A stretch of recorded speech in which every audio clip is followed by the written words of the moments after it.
Although the influence of the Anti-Defamation League of B'nai B'rith in shaping such scandalous and divisive activities as the behavior of the FBI and the Justice Department in the infamous sedition case, and in slanting media coverage of American dissidents who opposed the Zionist agenda before and during World War II, through the use of such willing ADL-connected troublemakers as columnist Walter Winchell. The fact is that the ADL's activities continued to expand in the years following the war, but in those days there were still some highly placed, genuine patriots, even in Congress, who were prepared to take on the ADL. In 1947, a congressional committee investigated one segment of the National Spy Network of the Anti-Defamation League of B'nai B'rith.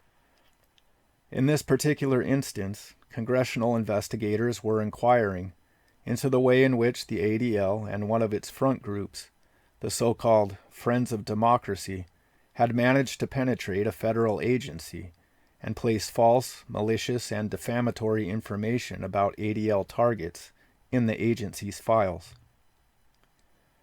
On October 3rd, 6th, 7th, 1947, then Representative Claire E. Hoffman of Michigan, chairman of the House of Representatives Committee on Expenditures in the Executive Departments, convened a subcommittee to investigate the U.S. Civil Service Commission, the agency which oversees federal personnel.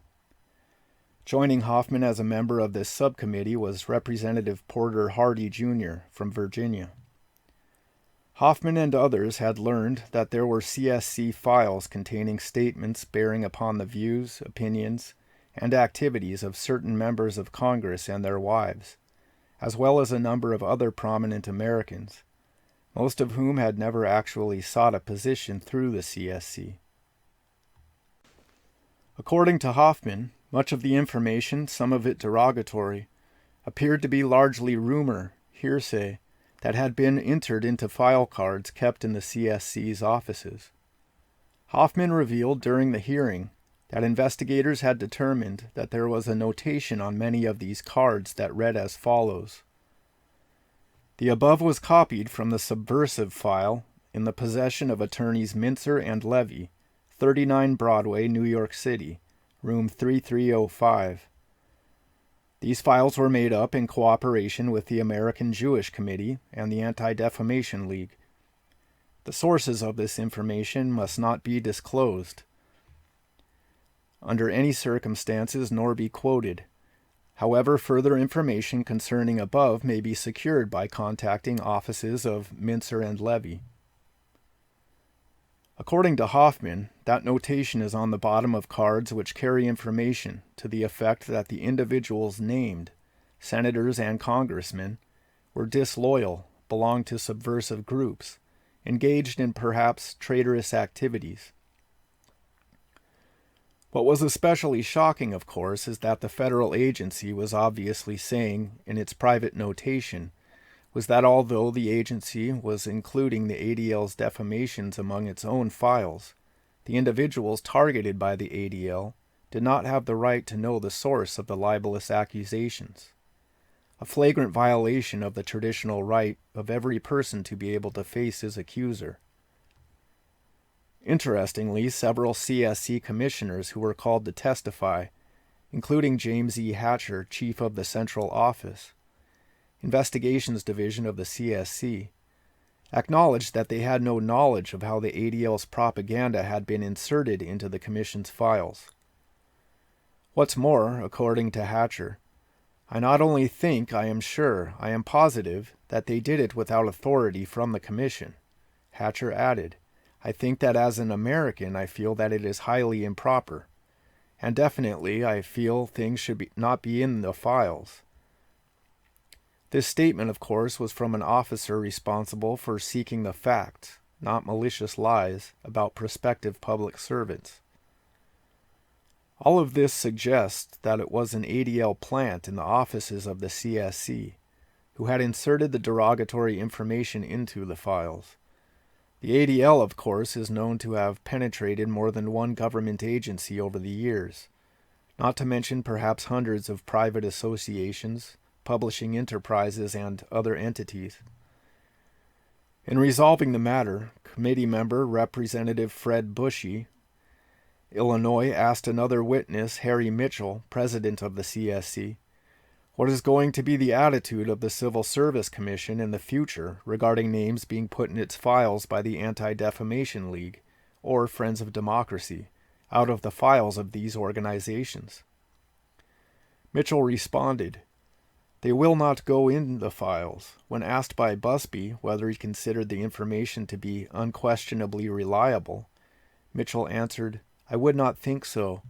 I presume they are communist organizations. I do not really know." Although Busby commented that to his knowledge the ADL and its front group were not communist organizations, the congressman was commenting without the knowledge that history has bequeathed us. In fact, the ADL was one of the primary controllers, along with the Soviet Kremlin, of the Communist Party USA. Even at the same time, the Communist Party was controlled at the top by an asset of ADL-allied FBI Director J. Edgar Hoover. However, the ADL's particular influence over the Communist Party USA has largely been ignored or forgotten.